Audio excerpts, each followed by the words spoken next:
Ladies and gentlemen, distinguished guests, good evening. My name is Abdullah Kablan, and I'm here to welcome you for the launch of Delta Summit 2018, the Maltese government's official digital innovation event focusing on blockchain technology and fintech, happening here in Malta in the heart of the Mediterranean this October between the 3rd and 4th and 5th of October 2015. Delta Summit will actually be an event where the world's top thought leaders, innovators, pioneers, entrepreneurs, and thinkers will be coming here to Malta under one roof to share their insights, their analysis, their thoughts, their visions, and also their foresight for what's happening in this very exciting industry. It's actually coinciding at a fantastic time in Malta here, where we are about to become one of the first countries in the world to regulate technology arrangements and services, starting from DLT, distributed ledger technology, blockchain being one of them, and moving forward also to looking at artificial intelligence and the Internet of Things.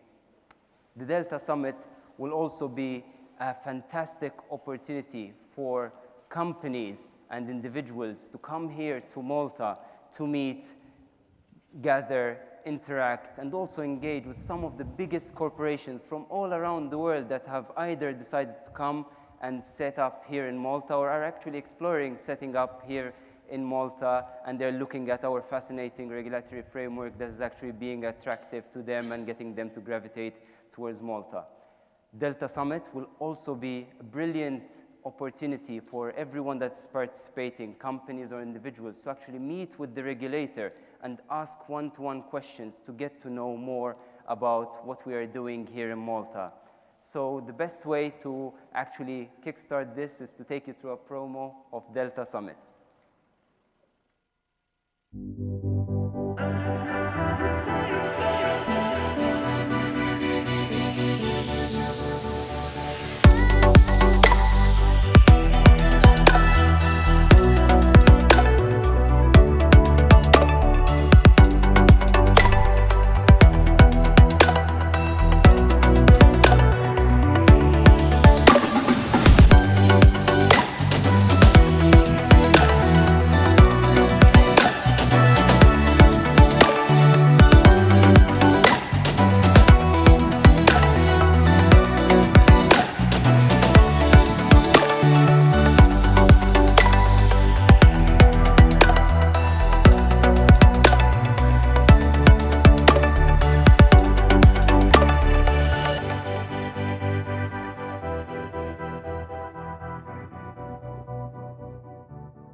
That has filled me with so much energy, and with this energy, I'm actually going to introduce our guests here today.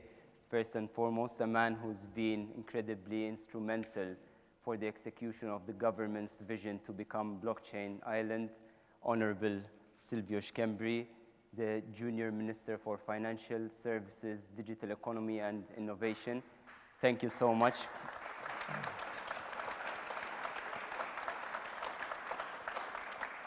Thank you so much for welcoming us here at OPM, the Office of the Prime Minister of Malta, at Auberge de Castile, this fantastic, magnificent place where old meets new here, and for having us here today. Thank you. My pleasure. All the way from San Francisco, we have Tuğçe Ergul, founder of Angel Labs, who's come here to Malta to be with us today here. Thank you for being here today.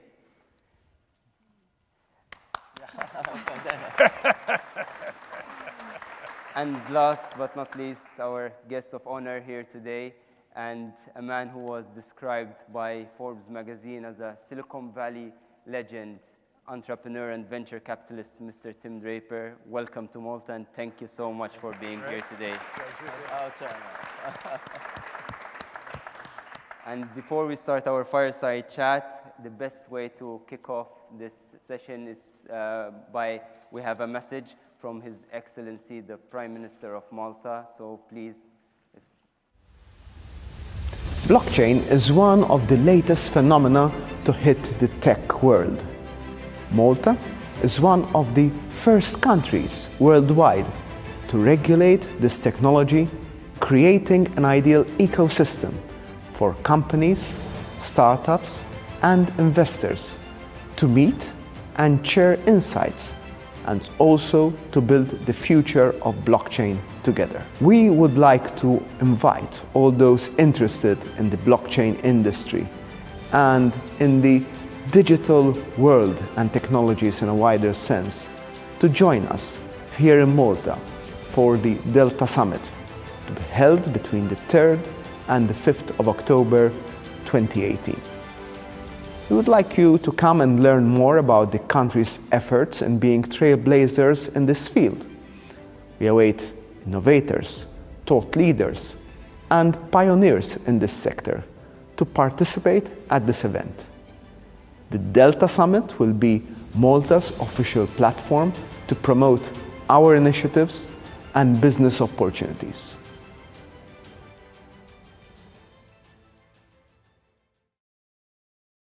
We are actually extremely humbled to have His Excellency, the Prime Minister, Dr. Joseph Muscat, inviting the world's top innovators, pioneers, and thought leaders to come to Delta Summit here and to share their thoughts with us here, and also him explaining to the rest of the world how Malta is trailblazer in this particularly new industry and how we're actually raising the bar when it comes to regulating this completely new space. So I'm going to start the fireside chat with Honorable Schembri, and I would like to start with the question that everyone is thinking about. How did Malta do this? How did we get about to innovate in this new space? Yeah, thank you, Abdallah. I think one of the main reasons is basically the person that sits in that office right there. The same person that delivered the introductory message here, the Prime Minister of Malta, for his foresight, for his dedication and trust in the people of Malta and actually in this industry per se. Now, if we go back 1 year, at that time I was chairman of the Economic and Financial Affairs Committee, in Parliament of Malta, and we did a conference there to establish and explore new economic areas where the country needs to head to deliver and to explore. At that time was an exciting time where we came up with certain proposals, especially when it comes to fintech, regtech, and blockchain technology. And after that conference, we presented with the Prime Minister a set of proposals, and eventually these proposals were found in the electoral manifesto of the Labour Party. Yeah. And a few weeks later, there was the general election here in Malta. Those proposals were part of the electoral manifesto, which the people voted for, and part of the proposal that I've put forward for the Prime Minister. I've got re-elected here in Malta, and then the Prime Minister basically called me and told me, look, now you've put the proposals here, now it's time to make them happen. So execute them. Yeah, secure that. And that is how I found myself in this position to actually try and make these things happen. Basically, in November, we established a blockchain task force in Malta, and we started with a number of discussions there. In fact, here I can recognize many familiar faces and people. We have discussed with them on how we will make Malta the blockchain island. And in fact, in mid-February, we put our vision and translate our vision in a document. This document was entitled Malta, a Leader in DLT Regulation. This document was then put up again for public consultation, which basically took about 3 weeks, whereby we, apart from going to public consultation, we did also internal discussion, internal consultation with different stakeholders, amongst them a lot of people here tonight as well. And we took their response. Apart from that, we started to receive tremendous response internationally from firms, from other tech people, from people who would like to invest in this area and who are already in this area. And basically, the feedback that we were receiving was very, very positive. And in a nutshell, what we've done is that we've looked at this sphere in a holistic manner. Basically, we proposed 3 bills that we've presented also in Parliament for the first reading. That is one of the bills that will establish the Malta Digital Innovation Authority, a new authority, an ad hoc authority that will regulate and supervise the whole DLT sphere here in Malta.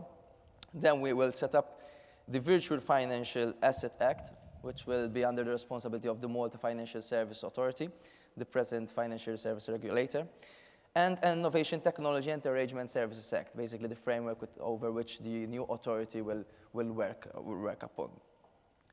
I think our message was well received, and even once we have started distributing these documents amongst different stakeholders, the term Malta, the blockchain island, propped up.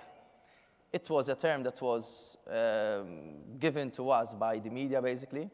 We liked the term. I think it sounds good. And we started using that term. So welcome to Malta, the blockchain island. And then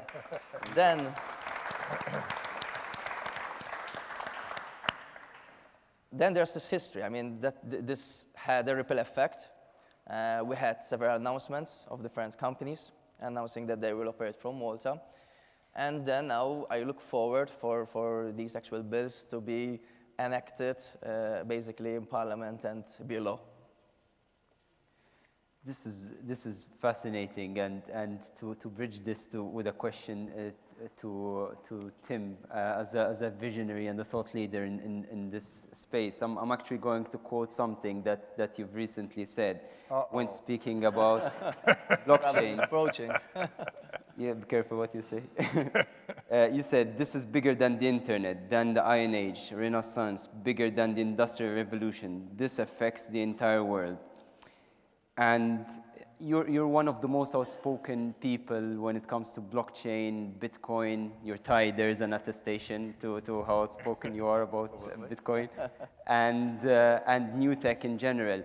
Listening to what's happening here in Malta and having met, with the main people that are actually driving this process in Malta, what are your thoughts about what's happening here? Well, this is my first trip to Blockchain Island, and I like the forethought, and I would encourage other countries to have that kind of forethought in thinking about how best to regulate blockchain, because most countries are trying to fit it into an existing bureaucratic model, and it doesn't.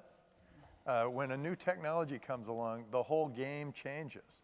And now it's time for a really interesting, for governments to recognize that, one, they're in competition with each other for you, for the entrepreneurs, for all of you, for the innovators of the world, for the money, the citizens, the businesses of the world. They're all in competition now, and now they have this great vehicle that is the blockchain that can improve their way of governing.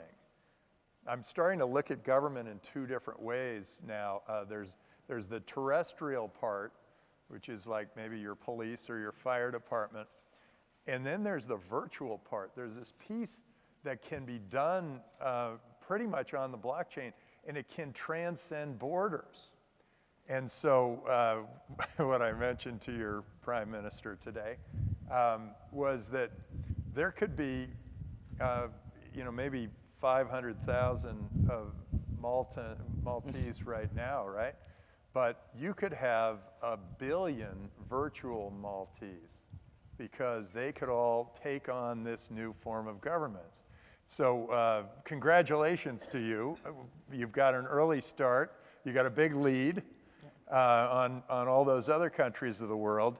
And the way I look at all these other countries is, the bigger the country, in history, it was always that the bigger the country, the more advantage they had, more clout they had over all the other countries. Well, now those big countries are like big, huge boats, and it's hard to turn a big, huge boat. And the little countries are like little boats, and they can turn on a dime, and they can take advantage of this new technology that can permeate the entire world. We are now free to move. We're free to go from one country to another. We're free to operate in any country that we feel fits us. And so this is a major opportunity for small countries to punch above their weight. And that's part of the reason I'm trying to change California and trying to change the United States so that they can also compete in that world. But anyway, you've got a huge lead, so go get them. So not only we're not anymore restricted by our physical boundaries and small size, you're actually thinking that our small size is now an advantage. Potential advantage, yeah, because, well, I know that all of these ICOs started out in Switzerland. And so Switzerland had the whole tiger by the tail there. Yeah. And then they started to add more and more regulations, and they became a little more bureaucratic, slowed down. And then all those ICOs decided they'd go to Singapore. And then they started going to Singapore, and Singapore started to add more regulations and slow them down. And none of them were really ready for this. And so now they can go to Gibraltar or to some other place, and now Malta's going to have it just wired so people will want to come here. And that's what you want. You want all the innovators to come to your country. That's how countries become wealthy. Brilliant. So, Tukche, if I can move to you, I mean, you've been coming to Malta for quite some time. You're quite familiar with Malta. Can you tell us how you started this love relationship with Malta? And at the same time, how can we replicate the Silicon Valley scenario within our own regulatory initiative that's happening here in Malta? Okay, I will answer the second part of the question a little bit differently. But I'm Turkish. Growing up, I came to Malta quite a bit with my family. And a couple of years ago, I got invited to speak at a tech conference in Malta. And I ended up really falling in love with the island and everything it has to offer for startups, for small businesses, but also going forward, hopefully, for the funds. And that's one of the things I'm working on the island. And every time I went to San Francisco and Silicon Valley, I would talk about everything the island has to offer. And the more I talked about it, I think more people kind of found out about it, and now She got me here. Yeah. So every time I come here, I bring friends. Sometimes they're fund managers, sometimes they're startups that are considering maybe relocating their businesses, relocating their funds. I'm considering setting up my new fund here in Malta. So that's the first part of the answer. What was the second one? The second part of the question, how can we replicate the Silicon Valley model here within our blockchain island kind of mindset? I really don't like that question because you can't. There is no such thing. I think every country has something unique to offer. But if you're asking me why Silicon Valley should care about Malta or look at Malta, again, I think there is so much opportunity for well-funded startups to move here, to set up shop here, to relocate here. With fund management services, I think there's a lot of opportunity for Silicon Valley funds to come out here, re-domicile their funds. So that's why I would pay attention. So to elaborate a bit on the question, with Silicon Valley, the issue is not to relocate them here as much as to replicate the model of getting capital to go and gravitate towards a central location where there's innovation that's happening. Right. So to rephrase, how within our current regulatory initiative, obviously you need capital to gravitate here for the startups to innovate. So do you have any tips? That was when... Yeah, I was actually talking about that at a dinner the other night. I think what Chile did with Startup Chile was phenomenal. There were no VC funds. The local startup ecosystem was suffering from the lack of high-quality startups. And what they did is they set up a program to attract top startups from around the world. It kind of rubbed on the local entrepreneurs that attracted foreign funds, but also created a local VC ecosystem. So I think it's a chicken and egg problem. You got to focus on both at the same time. I actually think that Malta can benefit even more than Startup Chile because we now can be virtually anywhere. All right. So people don't actually have to live here physically to get their financing here. And if they live here, they can still, I Skype with people, but now we're going to be able to actually go through VR and it'll feel like we're actually right next to each other. And so there's no reason that somebody who's starting a company here in Malta can't get financing from the Silicon Valley and can't operate globally. I mean, I think that's really the way I'm looking at the world is with Bitcoin now, it's decentralized, it's global, it's everywhere. You're not tied to one physical set of boundaries or one type of currency or one type of organization. You can actually be spread throughout the world. This is an awesome time to get started. Absolutely, and I can't agree more with this. I mean, with Delta Summit itself, we're expecting a large number of startups to come and participate at Delta Summit, showcase their products, their ideas, pitch to investors at the startup competition that's taking place at the Delta Summit. And we're noticing that a lot of the startups that have expressed interest in coming to Delta Summit is actually because we're regulating the space. And once you regulate the space, you're giving the investors the comfort to come and invest in that country. So even though one might look at it as a chicken-egg situation, there's the chicken and the egg, but they all need a regulatory framework. And once we've established that framework, we notice that both the chicken and the egg are coming here to Malta.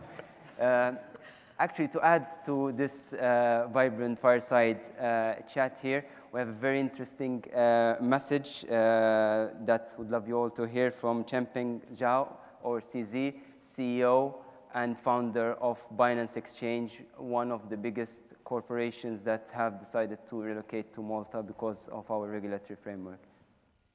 Hi, my name is Schembri Zhao. Most people call me or know me as CZ. It is my pleasure today to be here with you, at least on screen. I really wanted to be here in person. I hear Mr. Draper and many other famous people are here, but unfortunately, my schedule did not allow it this time. I'm the CEO of Binance.com. Binance is known by many people as one of the world's largest and most popular exchanges in crypto. We service people from over 180 countries, and we have a few hundred coins or tokens trading on our platform. We also have Binance Labs, which is a blockchain technology incubator. We invest in blockchain infrastructure projects. We've made a few investments already, and we're looking to make more in Malta and other places in the world. We have many other things in the pipeline. We have a Binance Chain, which is our decentralized exchange. And we also have, we will also announce Binance Research, which is a platform for disclosing facts and as well as opinions and our evaluations of different coins, tokens, and projects. We will issue our opinions publicly. So that will be available very soon. Binance have offices around the world, but our key office is in Malta. And there's a few reasons why we choose Malta, and I will share at least 3. So number 1, as you probably already know, Malta has legal clarity in the around the blockchain space now. So there's a bill that's already passed. It clearly states what you can do in the blockchain space as a blockchain business. Second, the bill that was passed is very favorable. It protects investors, but at the same time encourages innovation, which is very important for the economy, for the blockchain space to grow. Third, and most importantly, the leaders in Malta, the regulators, the people we met, are some of the smartest and most forward-thinking people on the planet. When I met with them, they already understood blockchain in a lot of depth, both in technology as well as economic impact. So it was a very easy conversation, and that's also one of the I believe that's also one of the reasons why they were able to make such a forward-thinking regulations for Malta. And on top of that, the group of people are very reasonable and very approachable, and they work extremely hard, equally as hard as entrepreneurs. So in the last 2 months, there are many other blockchain businesses in addition to ours that have moved or established presence in Malta. So I implore you to look at Malta as well and think about relocating all or part of your business into Malta. There's one other topic I would like to discuss, which is the Delta Summit, which will happen between October 3rd and October 5th. I will be at that one in person in Malta. So that will be a place for innovators, entrepreneurs, thought leaders, regulators come here and share ideas and communicate and spend time with each other. I sincerely invite you to come back to Malta again for that event. I will be in Malta way before that, and I plan to spend most of my time in Malta going forward. So in closing, thank you very much for giving me this opportunity to communicate with you. And let's together build a strong and healthy blockchain community in blockchain ecosystem in Malta and make Malta a blockchain island and a crypto nation. Thank you very much.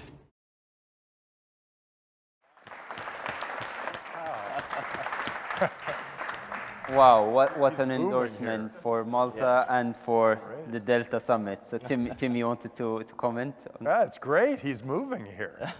He's basically, well, he's hopped from one country to another, and I think he finally found his home. Yeah. And it's here. That's And great. he's one of many to come. So, Honorable Schembri, you mentioned the three bills: the Malta Digital Innovation Authority, the ITAS, or the Innovative Technology Arrangement and Services Bill, and the VFA, which is the Virtual Financial Assets Bill, which had their second reading in Parliament.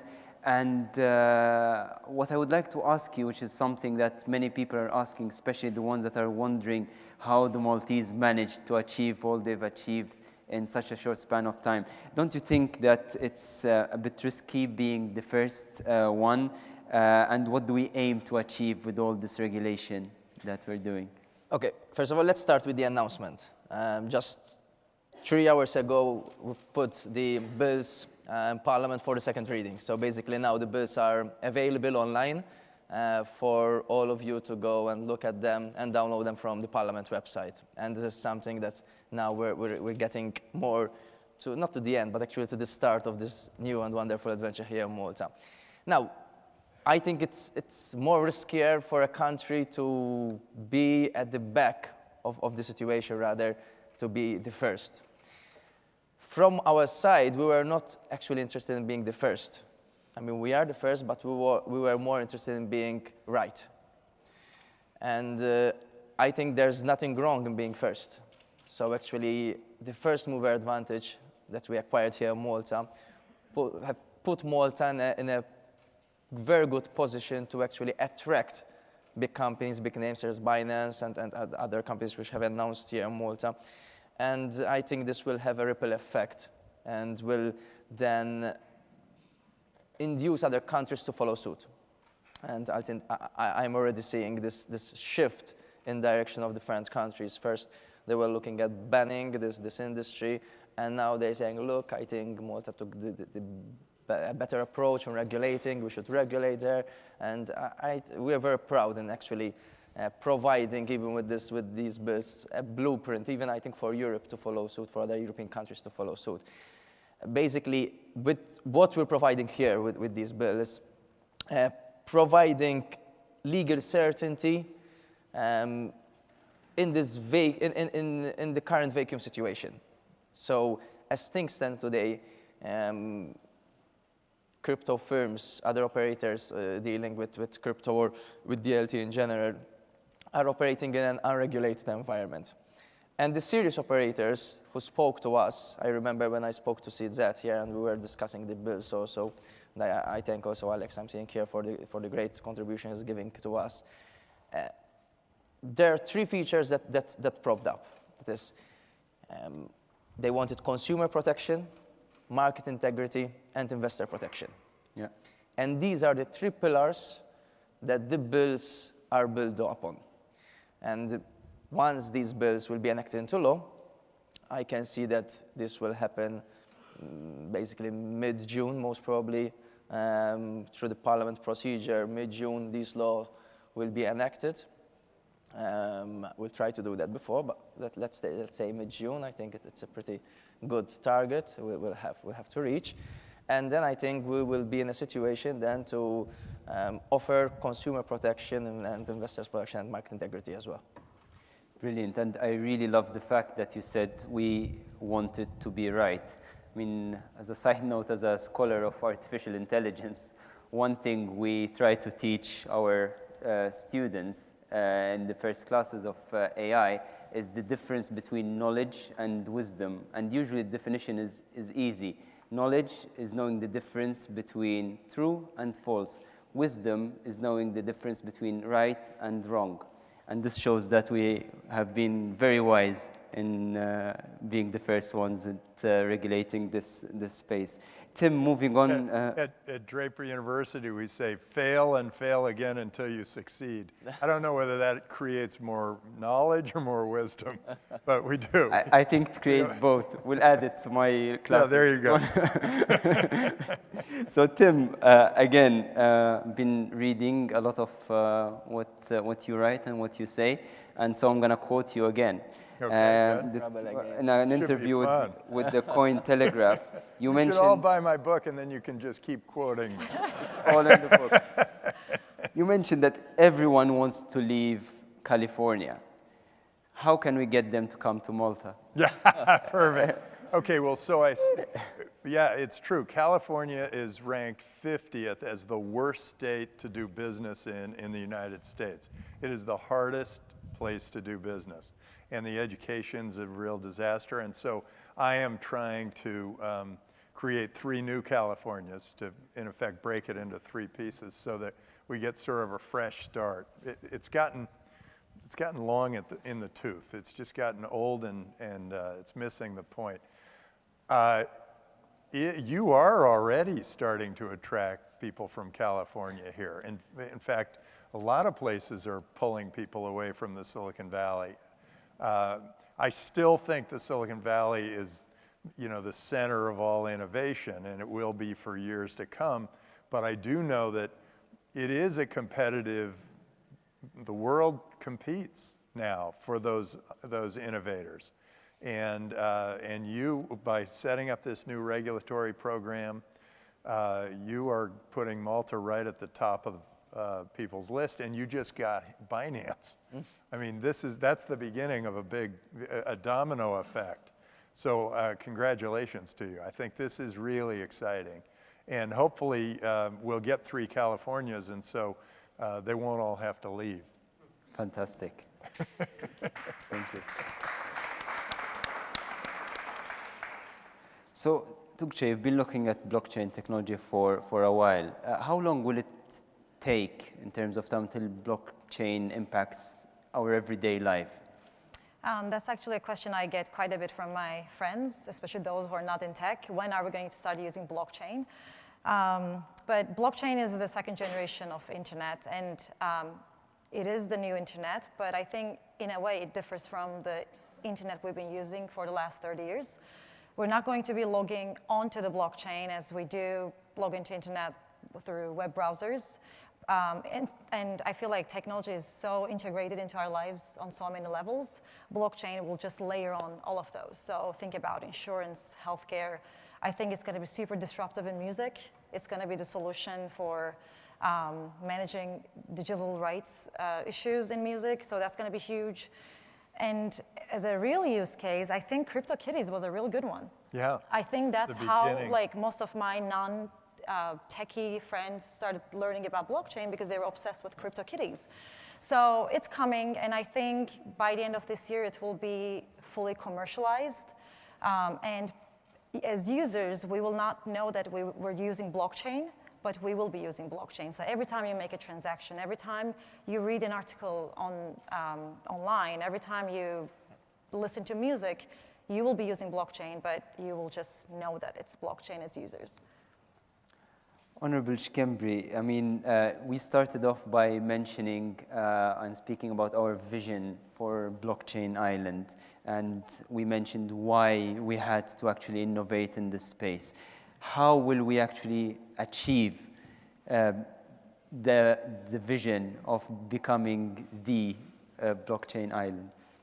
Well, I think, first of all, the phrase is already catching on. I mean, the blockchain island, we've been listening now about Malta and quoting also on different media and crypto people, so to speak, because the crypto fans more. And the term blockchain island is now like the new name of Malta.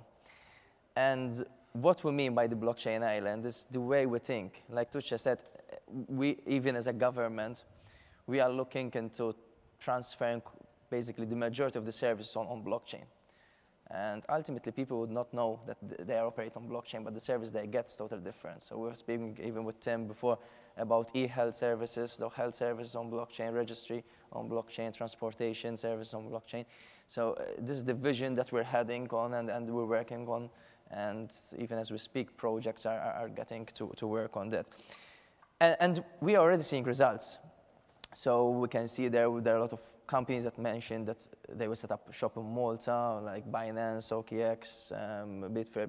There's a lot of companies that already stated that they will not only open shop in Malta, but actually transfer or their head office or relocate here in Malta. And this is very important for us because we are not just interested in having companies operate from Malta, but actually we are interested in having the people behind that company that will have the expertise of that company that operates from Malta. We have the tech engineers operating from Malta that will ultimately build the whole ecosystem that we want to see here in this beautiful country. And I think with all the steps that we've done so far, with all the discussions, with the connections that we've made so far and the announcements, yes, we have a little step far in achieving that term. We're not just happy to go there. Hopefully, next few months, we will be able to even announce other projects that we are heading and looking to. But yes, I'm happy with what we have achieved so far. And I think the future for Malta is, we have a nice future here in Malta, a beautiful future, but technology will also be part of this. Tim, as you know, a world-renowned expert in this area, what's your reaction when you see what's happening in Malta, when you see the political will, when you see the minister actually pushing for this, when you see the head of state, our own prime minister, being at the forefront of the will of innovating in this space? What's your reaction? I think of a couple of things. One is, you're still thinking of the land mass, and I'm thinking of 1 billion Maltese. But you're on your way. I mean, you've got this, and you're nailing it. But the other thing I was thinking is, you know, the internet changed communications and information and gaming and a whole variety of different industries. But blockchain is changing all these other big industries, as you mentioned, the real estate and insurance and media and all sorts. But the one that's going to change the most is the industry that provides the worst service at the highest cost. And by the way, maybe not in Malta, because I've met all you guys and it's probably not true, but government provides the worst service at the highest cost throughout the world, around the world. And what the blockchain does is all of a sudden it gives people a new vehicle to compete, to improve, to be accountable, to have a government that is really encouraging its people and doing things for its people. And that's what I'm seeing here in Malta. So that is really exciting, where I want to see that all around the world so that our government provides as good of service as do all of these other industries, our media and our games and the chairs we sit in and the food we eat and whatever. Governance has always been a monopoly, and they've always been able to do whatever they wanted to do. Well, now they're accountable to all of us, and I think that's an exciting new world that we're getting into, and you guys are just taking a huge lead. And you must be just jumping out of your shorts. It's so exciting. The Prime Minister always say that we tend to be, or we try to be, a different breed of government. So we're more compare the way we think and the way we actually take decisions. We more think like entrepreneurs rather than governments. And I think that is part of the success of our economic growth. And basically, it's all merit to the Prime Minister with this new mentality and vision that he brought to this country. This is a very enjoyable discussion, but I'm a bit conscious of the time. To just ask one more question for each and every one of you. Why is the Delta Summit very important for us here in Malta? Why should we be rooting for it? Yes, basically, the Delta Summit is the government official summit that will be held here in Malta. We already heard a lot of announcements of companies that are going to set up shop in Malta, and all these companies will be present at the Delta Summit.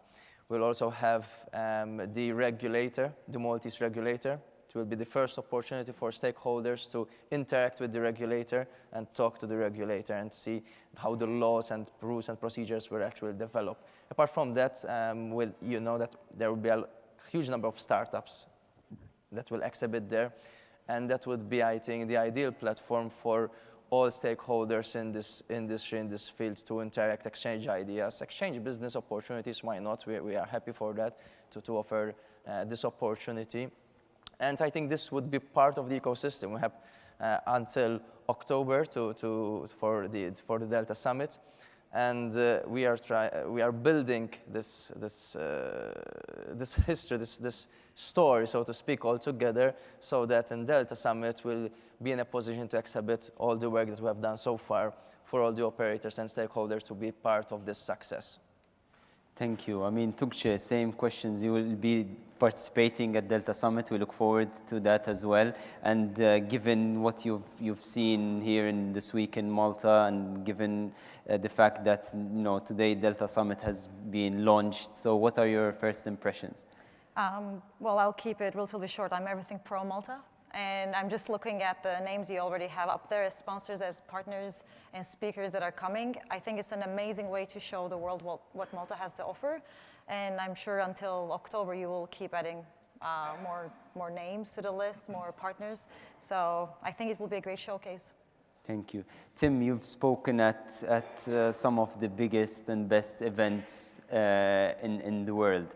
Now you know what's happening here in Malta. It's, I know, your first day, hopefully one of many to come. But we have this summit that will be championing our initiative. So what are your first impressions and views about Delta Summit? Well, I think it's great because you're going to show all those Bitcoin entrepreneurs what a gorgeous country this is. And they'll have a great time. And then I also think that this is a great opportunity for you to showcase all of these regulations, but you might even start hinting that you're going to create a virtual government. And that will, I mean, think of all the services you could provide to all those people of all around the world that are getting bad service now. And what you could potentially do. I mean, you don't have too long. You have a couple of months. But I think you could take it even one step further. You really want to create 1 billion Maltese. I want to see 1 billion Maltese. Or at least I want all of us to die trying. I can assure you that it's in the pipeline. So, but more announcements later on. Well, on this very bright note, we conclude today's event and gathering here. For more information about Delta Summit, please visit our website, www.delta-summit.com. Also, I would like to personally thank our sponsors for tonight's event, Ledger Projects, one of Malta's most innovative blockchain companies, one of our homegrown companies here in Malta, and the ABE Exchange, which is an exchange that is being set up here in Malta under the new regulation. Thank you both for sponsoring tonight's event.